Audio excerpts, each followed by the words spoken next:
Bismillahirrahmanirrahim. Assalamualaikum warahmatullahi wabarakatuh. Ananda Soleh dan Soleha bertemu lagi pada pertemuan kali ini dengan Bu Putri pada pembelajaran tematik.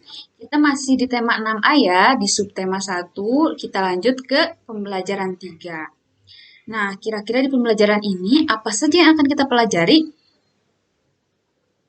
Oke, yang pertama, kompetensi dasar bahasa Indonesia KD 3.1. Di sini kita akan menyimpulkan informasi berdasarkan teks laporan hasil pengamatan yang didengar dan dibaca. Lalu, kompetensi dasar yang kedua yaitu mata pelajaran IPA, masih KD 3.1. Di sini kita akan membandingkan cara perkembangbiakan tumbuhan dan hewan.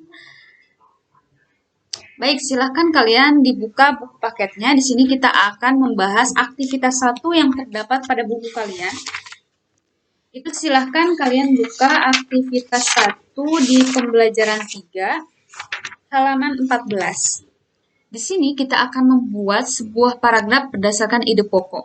Di sini sudah ada ide pokoknya ya, kalian tinggal membuat paragraf. Nah, di sini boleh mengarang. Jadi ini sifatnya karangan. Bu Putri berikan contoh ya, nomor 1. Di situ ide pokoknya singkong mengandung karbohidrat. Nah, di sini Bu Putri sudah membuat satu paragraf. Singkong mengandung karbohidrat dan daunnya sebagai sayuran. Singkong disebut juga ketela pohon. Singkong dapat dimakan mentah-mentah. Kandungan utamanya ada pati dan sedikit glukosa, sehingga rasanya sedikit manis. Nah, ini adalah salah satu contoh paragraf di mana dari ide pokok tadi kita kembangkan menjadi suatu paragraf yang utuh.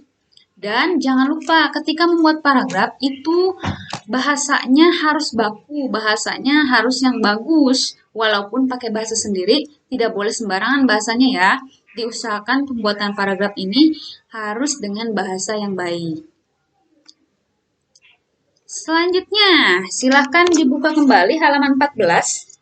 Itu aktivitas 2. Bukunya dilihat ya di aktivitas 2. Nah, ada yang tahu ini gambar apa? Di sini kita akan membahas tentang umbi-umbian. Yang pertama di sini ada namanya umbi ganyong. Nah, umbi ganyong ini kayak lengkuas ya, lengkuas, laos. Nah, manfaatnya apa? Manfaat dari umbi ganyong ini dia bahan obat-obatan. Seperti untuk lambung, panas dalam, dan obat penurun panas, juga diare buat balita. Jadi hanya untuk balita nih. Kemudian gambar kedua, itu di situ ada di buku gambar umbi porang namanya. Nah, umbi porang ini manfaatnya apa? Yang pertama sebagai bahan obat pembentuk kapsul. Jadi kalau mau bikin obat pembentuk kapsul nih pakai umbi porang. Kemudian mengurangi kadar kolesterol. Yang punya kolesterol, umbi porang ini bisa mengurangi kadarnya. Terus bahan campuran industri dan pengganti agar-agar. Next, ada umbi apa lagi? Yang ketiga, ada umbi uwi. Nah, manfaatnya yang pertama pengganti nasi. Jadi yang nggak suka nasi bisa makan ini nih umbi uwi. Nah, bisa juga sebagai bahan campuran produk kue, roti, dan mie. Lalu yang ketiga, yang pengen kurus, nah umbi uwi ini bisa menurunkan berat badan. Lanjut ya. Di gambar keempat, di sini ada gambar umbi gadung namanya. Manfaatnya dikonsumsi sebagai makanan ringan atau keripik. Siapa di sini yang sudah pernah makan umbi gadung? Keripiknya nih. Nah, bisa juga sebagai obat luka luar dan rematik. Tapi umbi gadung ini bisa menjadi racun bagi hewan. Baik, kita lanjut ya, perkembangbiakan tumbuhan. Di pembelajaran sebelumnya kita sudah pernah membahas tentang perkembangbiakan generatif. Nah, apa perkembangbiakan generatif? Yaitu perkembangbiakan tumbuhan secara kawin atau pembuahan. Nah, proses perkembangbiakan generatif ini membutuhkan alat kelamin jantan dan alat kelamin betina. Masih ingat ya, alat kelamin jantan itu benang sari dan kelamin betinanya itu putih pada bunga. Kita akan lanjut ke vegetatif. Nah, kalau vegetatif, dia tanpa melalui perkawinan. Jadi cara perkembangbiakannya, dia menggunakan bagian tubuh induknya. Nah, itu ya, jadi perbedaan generatif dan vegetatif. Kalau generatif, dia secara kawin. Kalau vegetatif, tanpa melalui perkawinan. Selanjutnya, cara perkembangbiakan generatif. Nah, ini sudah dituliskan di sini. Dia melalui penyerbukan ya. Jadi penyerbukan itu yang tadi peristiwa jatuhnya serbuk sari atau sel kelamin jantan bertemu dengan kepala putik atau sel kelamin betina. Kemudian dia diikuti proses terjadinya pembuahan. Nah, melalui proses itu maka akan dihasilkan biji. Contohnya apa? Contoh yang berkembang biak dengan cara generatif, jagung, rambutan, mangga, salak, pepaya.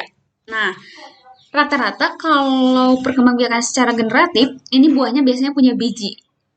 Kayak rambutan, mangga, salak, pepaya, jagung itu punya biji ya. Ini kalau identiknya memang kalau generatif ini biasanya punya biji. Rata-rata buahnya itu punya biji. Lanjut, perkembangbiakan vegetatif. Nah, vegetatif juga dibagi lagi menjadi dua. Ada vegetatif alami dan ada vegetatif buatan. Nah, kalau alami, dia ini tumbuhan yang terjadi dengan sendirinya. Tapi kalau buatan, dia biasanya dibantu dengan bantuan manusia. Itu ya perbedaan alami dan buatan. Lalu apa saja vegetatif alami itu? Yang pertama ada spora. Contohnya nih, contoh tumbuhannya ada lumut, tumbuhan paku, jamur, paku air, ganggang, tanaman kiambang, dan tanaman ajola juga suplir, dan ada tumbuhan pakis.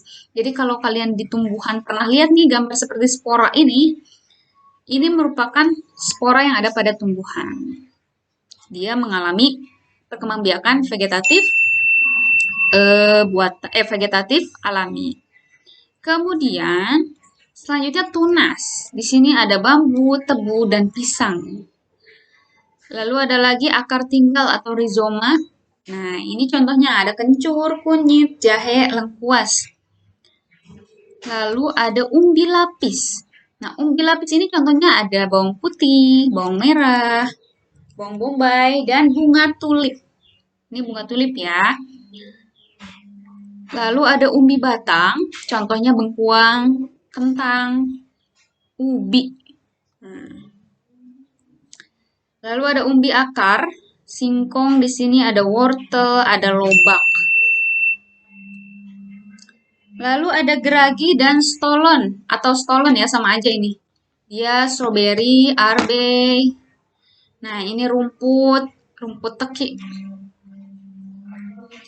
Lalu yang terakhir ada tunas adventif. Di sini tunas adventif contohnya ada cocor bebek, ada sukun, dan ada kesemek.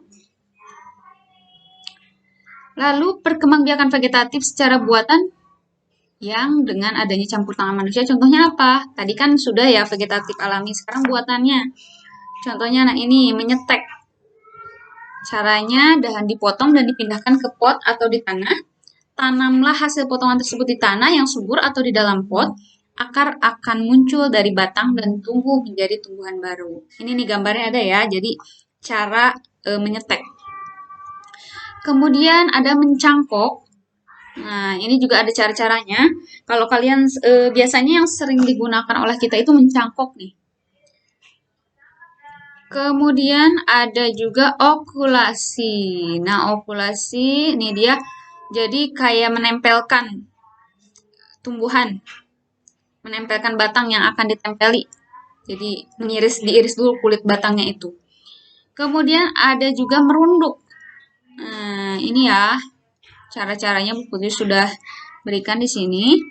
Kemudian ada menyambung. Nah, menyambung ini tumbuhan satu dengan tumbuhan lain. Nah, itu yang bisa Bu Putri sampaikan pada pembelajaran kali ini. Sebetulnya ada 3 pembelajaran ya, satu lagi IPS. Mungkin Bu Putri akan jelaskan lagi di pertemuan berikutnya. Untuk pertemuan hari ini cukup sekian. Tugasnya halaman 14 sampai 15, aktivitas 1 dan 3. Selamat mengerjakan. Sekian dari Bu Putri. Wassalamualaikum warahmatullahi wabarakatuh.